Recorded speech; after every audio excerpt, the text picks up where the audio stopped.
के लिए खोला गया Kanha national park. Kanha safari का लुत्फ उठा सकेंगे टूरिस्ट। पहले दिन ही हुए वनराज के दर्शन। कोरोना के नियमों को ध्यान में रखकर होगी कान्हा सफारी। आखिर हजारों फर्जी शिक्षकों पर कब गिरेगी गाज। लगभग 16 जिलों में पहुंचे फर्जी डिप्लोमाधारी शिक्षक। और हाथरस की घटना को लेकर ओबीसी महासभा ने निकाला कैंडल मार्च। नमस्कार, बालाघाट लाइव के इस बुलेटिन में आपका स्वागत है। मैं हूं आपके साथ आकाश। देखते हैं खबरें विस्तार से। आज से कोविड-19 की सभी गाइडलाइनों का पालन करते हुए कान्हा नेशनल पार्क पर्यटकों के लिए खोल दिया गया। वहीं Balaghat tourism promotion council team द्वारा जिला कलेक्टर के निर्देश पर मुक्की गेट के सभी गार्ड, जिप्सी ड्राइवर और पर्यटकों को मास्क, सैनिटाइजर, ग्लव्स बांटा गया। वहीं सुरक्षित पर्यटन के लिए शपथ भी दिलाई गई। पहले दिन 32 वाहनों में सोशल डिस्टेंसिंग में बैठकर पर्यटकों ने प्रवेश किया। पहले ही दिन पर्यटकों को मेल टाइगर देखने को मिला, जिससे पर्यटकों के चेहरे में खुशी दिखाई दी। कोरोना संक्रमण के चलते इस साल कान्हा नेशनल पार्क को सुरक्षा की दृष्टि से जल्द ही बंद कर दिया गया था, जिसका पर्यटन पर भी असर पड़ा और पर्यटकों में भी मायूसी छा गई। पर जैसे ही पता चला कि 1 अक्टूबर से कान्हा नेशनल पार्क के सभी गेट खोले जाएंगे, तो पर्यटकों के चेहरे पर मुस्कान छा गई। आपको बता दें कि पहले ही दिन मेल टाइगर पर्यटकों को दिखाई दिया, जिससे सभी पर्यटकों के चेहरे खिल उठे। पहले दिन 32 गाड़ियों में बैठकर पर्यटकों ने प्रवेश किया। आज फॉरेस्ट का फर्स्ट डे था। उस हिसाब से फॉरेस्ट द्वारा प्लानिंग बहुत अच्छी की गई। प्रॉपर सैनिटाइजेशन किया गया, मास्क का उपयोग कराया गया सभी से। उसके बाद जब हम लोग पार्क में गए, साइटिंग आज पहले दिन के हिसाब से नो डाउट बहुत अच्छी थी।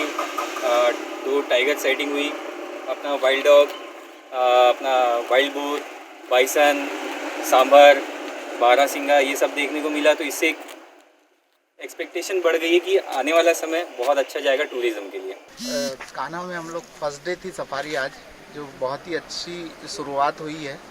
और जो कोविड का इतना पैनिक माहौल बना हुआ है, उसमें भी प्रशासन द्वारा यहाँ पे काफ़ी सुरक्षात्मक कदम उठाए गए हैं। मास्क, सैनिटाइज़र, ग्लव्स वगैरह यहाँ पे वितरित किए गए आज सुबह। और काफ़ी अच्छा खुशनुमा माहौल है। और आज सफारी करके हम लोग भी काफ़ी एक्साइटेड है, क्योंकि हमने आज 2 टाइगर देखे हैं।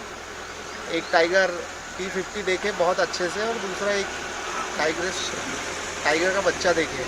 तो बहुत ही आनंदित है और इतने दिनों बाद पार्क आकर बहुत एंजॉय कर रहे हैं हम लोग। इस समय टूरिज़्म की अत्यंत आवश्यकता प्रदेश शासन सरकार को भी है और लोगों को भी है। उसको देखते हुए MHA की गाइडलाइंस के अनुसार कान्हा नेशनल पार्क को प्रारंभ कर दिया गया है। कान्हा नेशनल पार्क को प्रारंभ करने से पूर्व ये हिदायत लोगों को दी जा रही है कि वे मास्क और सैनिटाइज़र का प्रयोग करें, सोशल डिस्टेंसिंग का पालन करें। ये सिर्फ और सिर्फ उनके उपयोग के लिए नहीं, बल्कि सिंबॉलिक भी है, जिससे कि न्यूज़ इसमें रहे और लोग इसको स्वीकार करें कि सिर्फ जंगल में भी जब हम जा रहे हैं तब भी हमें ध्यान रखना है और मास्क का प्रयोग करना है। ये यही प्रयास है। एक तो 2 चीज़ें हैं। एक टूरिस्ट को उनके डायरेक्ट बचाव के लिए हो सकता है कि कोई जो जिप्सी का ड्राइवर है या हमारा टूरिस्ट गाइड है वो इन्फेक्टेड हो, या दोनों ही तरीके से वो इन्फेक्टेड हो, या किसी टूरिस्ट से इन्फेक्टेड होने की संभावना हो। जब वो मास्क और इन सब सैनिटाइज़र का, सोशल डिस्टेंसिंग का पालन करेंगे, तभी बाकी टूरिस्ट को भी वो बोल पाएंगे। इसी लिए उनको बोला गया है कि सारे के सारे लोग इन सब चीज़ों का इस्तेमाल करें और टूरिस्ट को भी आग्रह करें कि वह सारे लोग मास्क का, सैनिटाइज़र का प्रयोग करें। मध्य प्रदेश में हुए संविदा शाला शिक्षक भर्ती पर सवालिया निशान अंकित हो गया है। वर्ष 2007 और 2010 में हुई भर्तियों में जमकर फर्जीवाड़ा कर शिक्षक बनाए गए। वहीं संविदा शाला वर्ग 3 और वर्ग 2 की 2010 में 3 चरणों में भर्ती की गई थी, जिसकी शिकायत भी हुई थी, जिसमें 3 सदस्यीय जांच कमेटी बनाई गई थी। और जांच में कमेटी द्वारा 18 बिंदुओं में जांच कर सभी भर्ती प्रक्रिया को अवैध बताया गया। फिर भी जांच की लीपापोती करके भर्ती शिक्षकों को अवैध और अयोग्य बताया गया था। उन दोनों भर्तियों में व्यापक तौर पर D&B और अनुभव प्रमाण में फर्जी का खेल चल रहा है और फर्जी प्रमाण पत्रों का जमकर इस्तेमाल किया गया। पोल खुलने के डर से मध्य प्रदेश शासन के द्वारा अब तक कार्यरत शिक्षकों के दस्तावेजों का सत्यापन नहीं कराया गया है। लगभग समस्त जिलों में इस तरह का फर्जीवाड़ा किया गया, लेकिन महाकौशल क्षेत्र में इन फर्जी अंक सूचियों के बूते बने शिक्षकों में भरा पड़ा है। बालाघाट जिले से प्रारंभ होकर ये फर्जीवाड़ा अन्य जिलों तक पहुंचा। बालाघाट के बिरसा, बैहर, परसवाड़ा में इसकी धांधली का व्यापक प्रभाव देखा गया। इस संबंध में शिकायतों के बाद भी अब तक किसी प्रकार की ठोस कार्रवाई नहीं की जा सकी है।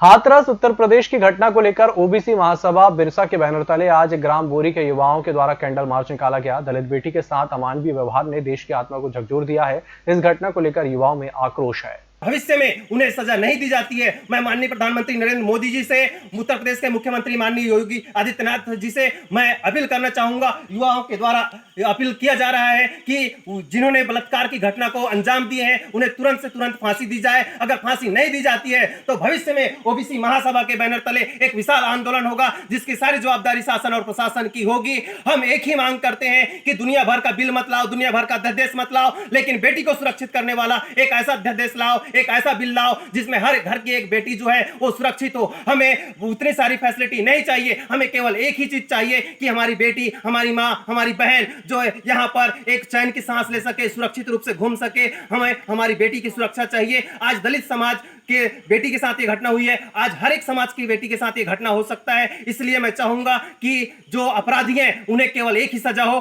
फांसी, फांसी, फांसी। लालबर्रा थाना क्षेत्र अंतर्गत ग्राम भंडामुरी के कछार टोला में बीती 30 सितंबर की रात्रि में 26 वर्षीय नवविवाहिता सुनीता मर्ठे के पति अरविंद मर्ठे द्वारा सर में लठ मारकर हत्या किए जाने का मामला प्रकाश में आया था, जिसकी सघनता से पुलिस द्वारा जांच करते हुए आरोपी को पकड़कर न्यायालय में प्रस्तुत किया गया है। थाना लालबर्रा के अंतर्गत ऐसे जघन्य अपराध की है, हत्या के अपराध की है, जिसमें पति के प्रेम संबंध से किसी महिला के चलते हुए पत्नी के विरोध करने पर उसकी हत्या की गई। पूछताछ की गई आरोपी से और उसके द्वारा अपराध करना उसने स्वीकार किया। मृतका का पीएम जो है डॉक्टर, महिला डॉक्टर की टीम से बालाघाट से कराया गया। शॉर्ट पीएम रिपोर्ट प्राप्त की गई, जिसमें जो पीछे जो चोट लगी थी वो ब्रेन तक उसने डैमेज किया था, इस कारण से उसकी मृत्यु होना डॉक्टर द्वारा बताया गया। इस बुलेटिन में वक्त चला एक छोटे से ब्रेक का, जल्द हाजिर होंगे। नागपुर की सुविधाएं अब छिंदवाड़ा में, शहर के सबसे आधुनिक dental clinic dedicated implant facility के साथ। Chaturvedi dental clinic, doctor Rahul Chaturvedi, MDS, fix दांत एवं बत्तीसी लगाने के स्पेशलिस्ट।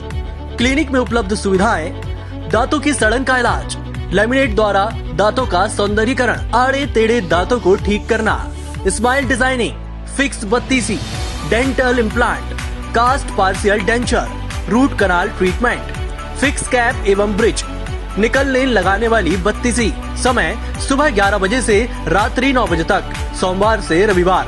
स्थान पोला ग्राउंड, पांडे नर्सिंग होम के सामने, छिंदवाड़ा। मोबाइल नंबर 9755496232 और 8839315742। हर घूंट सेहत से भरपूर, without sugar, without caffeine and with natural tea colour. Ayur Amrit herbal tea अपनाइए, जो हृदय के लिए रामबाण औषधि है। अब टी नहीं, सिर्फ आयुर अमृत हर्बल टी। ब्रेक के बाद एक बार फिर से आपका स्वागत है और बढ़ते हैं अगली खबर की ओर।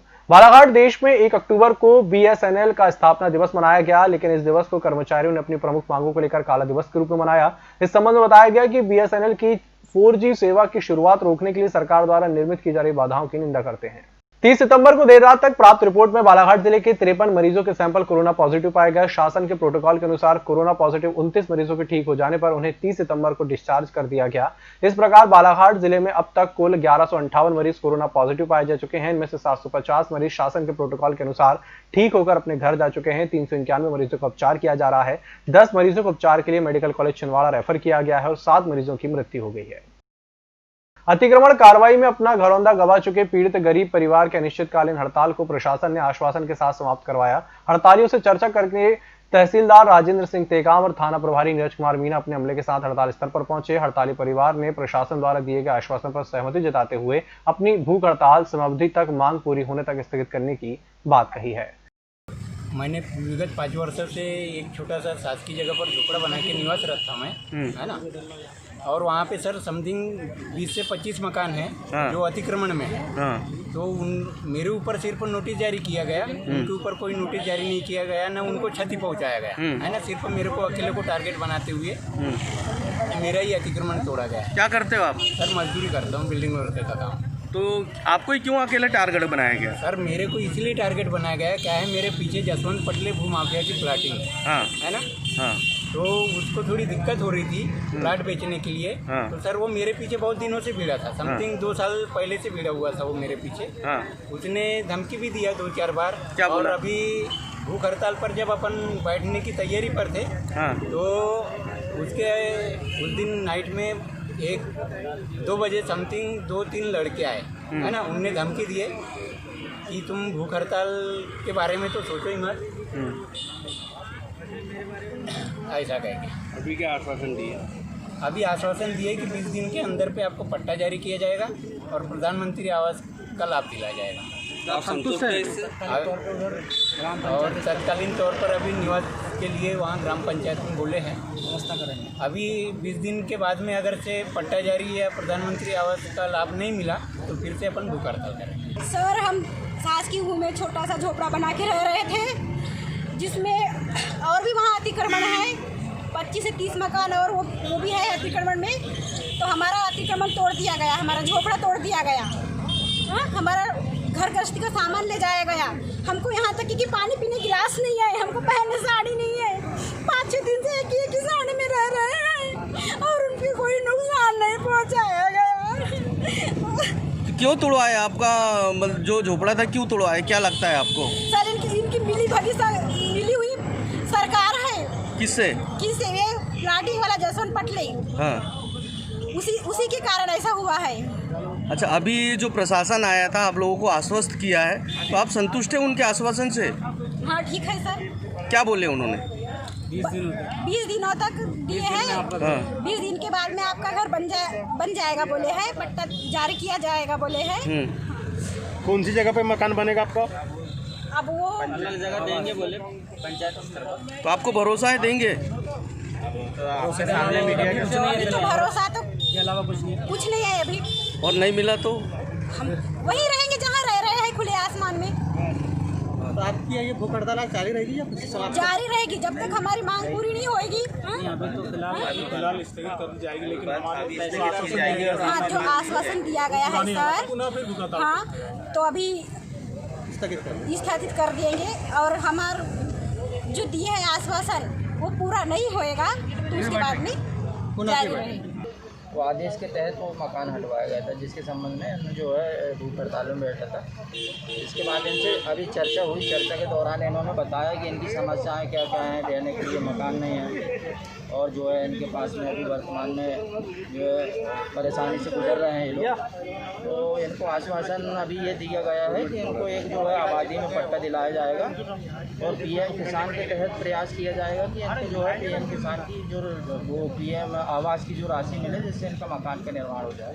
सर, इनने अभी भूख हड़ताल समाप्त की है, आपके द्वारा क्या आश्वासन दिया गया इनको? ये अभी जो मैंने बताया ना कि इनको पट्टा दिलाया जाएगा आबादी में, और पीएम आवास के तहत जो राशि मिलती है उसमें हम प्रयास करेंगे और उनको जो है उससे जो राशि दिलवाने का प्रयास करेंगे, तो उससे इनको जो है राशि मिल जाएगी तो इनका मकान बन जाएगा आबादी। सर, ये इन्होंने और आरोप लगाया कि जहाँ पर ये कार्रवाई की गई है वहाँ 30 से अधिक और अतिक्रमित मकान है। रास्ते में आप क्यों कार्रवाई की है? रास्ते में प्रखंड जो है सभी लोगों के नहीं बने हैं। रास्ते में इनका मकान बना हुआ था और इनका प्रखंड बहुत पहले से चल रहा था, जिसमें आदेश हुए हैं उसी के तहत कार्रवाई की गई। सर, ग्रामीण स्तरों में इसी तरह लगातार कार्रवाई हो रही है। 6 महीने पूर्व ही आपने वहाँ पर एक सामुदायिक भवन के सामने अतिक्रमण हटाया था।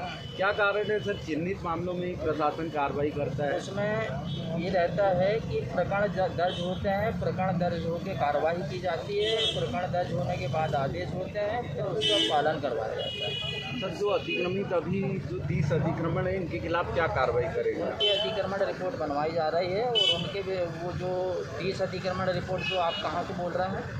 वहीं उसी क्षेत्र की? हाँ, उसी क्षेत्र के जो अगर शासकीय ज़मीन में है उनकी अतिक्रमण रिपोर्ट तैयार हो जाएगी। सर जी, अभी ये पीड़ित के द्वारा ये आरोप लगाया जा रहा था कि किसी कॉलोनाइजर के को बचाने की उसके कहने पर कार्रवाई की जा रही है। ऐसी कोई बात नहीं है, हमारे यहाँ प्रकरण चल रहा था, प्रकरण के तहत कार्रवाई की गई है। तो साल में और भी ऐसे जगह है जहाँ पर अतिक्रमण, तो क्या आपकी तरफ से क्या कोशिश होगी, क्या उनके ऊपर चिन्हित करवाया जाएगा? जो शासकीय जमीन में जो बने हैं, शासकीय जमीन में जिनने अवैध कब्जा किया है वो हटाया जाए। इस बुलेटिन में फिलहाल इतना ही। नमस्कार।